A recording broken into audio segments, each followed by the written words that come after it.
Hi and welcome to Edge of Play's Back to the Tactics board.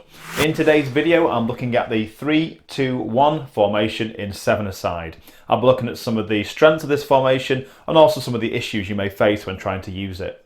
Thought I'd go through the features first of all. Well, first of all, in the 7-a-side team, if you have 3 at the back, that does give you a fair degree of stability and cover and support.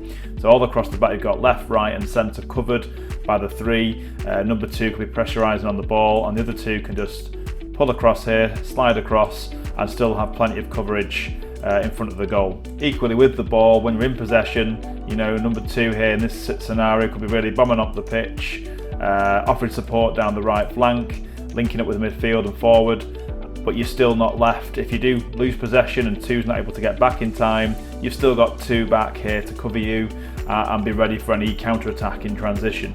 It's also handy as well. I mean, of course you have retreat lines in many countries now with the 7-a-side, but even so, having 3 at the back does give you a good array of options to play out from the goalkeeper. So the keeper could be going left or right or through the centre to your centre back, and you can still be keeping your midfield players in these little pockets here either side.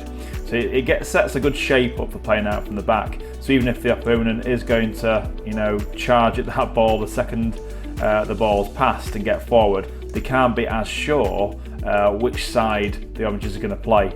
And it can even be that you play one way as the pressure starts to come on, the ball works its way back across and over to the other side. So you've got good width from the back having those 2, whilst also still having cover in the middle there with your number 4. If you look at your shape as well for building from there, you've got these triangles, and with the goalkeeper you're making this diamond pattern here, which is just really good for angles of support. Same as it goes across the other way. If the keeper's making a nice good little deep angle there for the defender to play back to if needed, you've got this diamond shape, which is great for playing around the opposition. So as they come in to pressure the ball, you should have the opportunity to play through that. So you're making it quite hard for a team to press you in this setup. At least through the early phases, you should be able to get the ball out from the back and get yourself into the middle third. Another bonus of this system is having 2 in central midfield. You've got your 3 at the back who can help you build the play like we just talked about, but then you've got 2 midfield to aim for, so they can very much take a left and right side of the centre midfield area. You've also got the idea that one could be the more attacking of the 2, and it could be their role to get further forward and support number 7, and the other one could have the more defensive role to get into this kind of deep midfield area to be a pivot for the ball coming back in and across as your defenders to push up the pitch. So you're getting that nice shape there to play in and across. Equally, number 5 having the licence to get forward and be there for the layoff for 7 and to work with 7, maybe even get beyond 7. So be 5 or 6, one of them doing defensive work, one of them perhaps doing the attacking work. Alternatively, you have 2 box-to-box players who get up and down. That might be needed because you have only got the one forward. So it might be that both players really look to push on from midfield relatively early on, and at least then you have a situation where if both your wide defenders haven't pushed on as well, as long as someone's kind of holding the fort and helping number 4 out, it could be that these 2 have pushed on and moved even beyond the forward at times. They've pushed on and the midfield may be slightly empty, but as long as when possession is lost and there's a defensive transition, if you are caught out, you should still have 2 players there, and if needed, one player could go in and make the challenge or delay the opponent. Having those 3 defenders is not only handy for the defenders, it gives a bit of extra cover and a bit of extra licence for your central midfielders to get around the pitch. Let's look at some of the potential issues you'll have with this formation then as well. The obvious thing as you're looking here is this lack of width in the advanced areas. So these areas here are empty at the start of building the play, and the only way you're going to kind of get coverage in these areas is if your sort of forward goes out there. Well, now you're missing this central area because there's only one forward. If one of your midfielders pulls into there, great, but you've now only got one central midfielder. So in reality in this, you are going to be looking to build the play for long enough to have possession for long enough for at least one of your wide defenders to get forward and give that width. But the thing can be with that, well, if you don't build the possession well enough, if you don't retain possession well, as these players are trying to get up the pitch, if the ball's given away in places like this and this here, either side of midfield, you then end up in a situation where you've just got off the pitch, no, get back in, do your defending, and that's going to be hard work for your side defenders, your left and right defenders.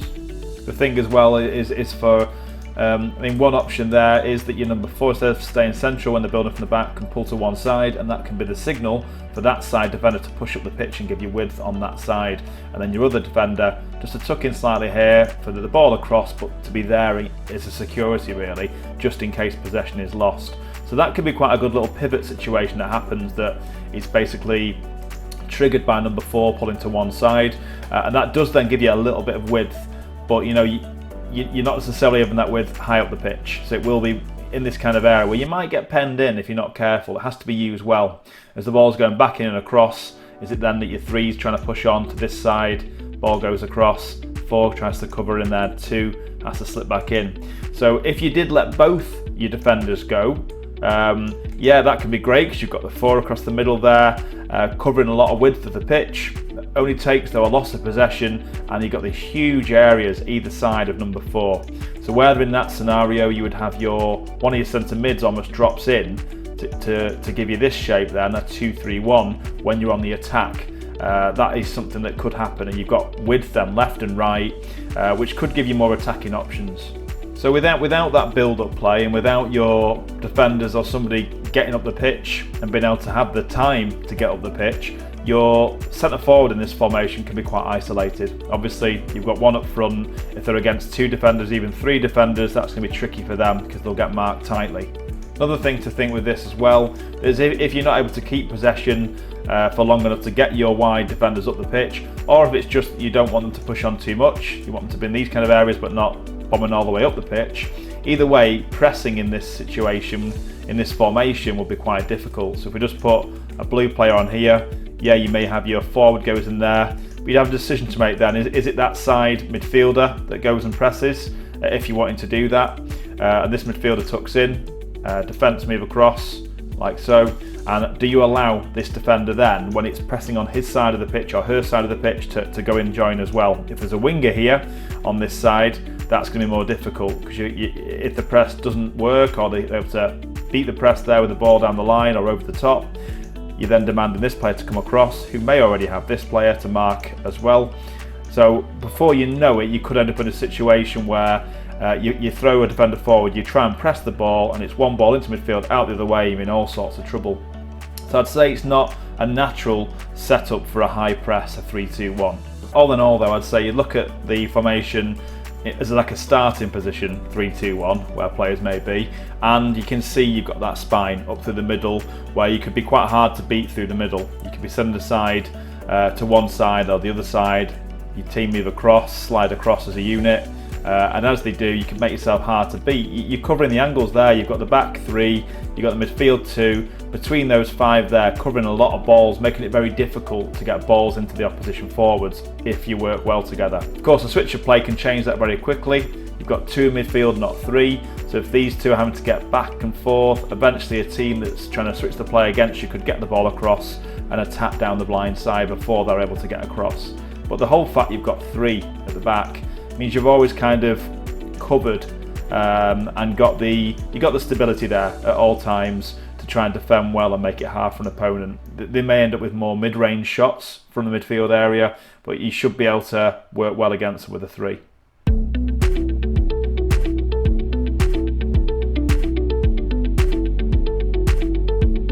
Thanks for watching this formation video. I do hope you found it useful. To learn about other formations for 5-a-side, 7-a-side, 9-a-side and 11-a-side, go to the tactics section at www.edgeofplay.com.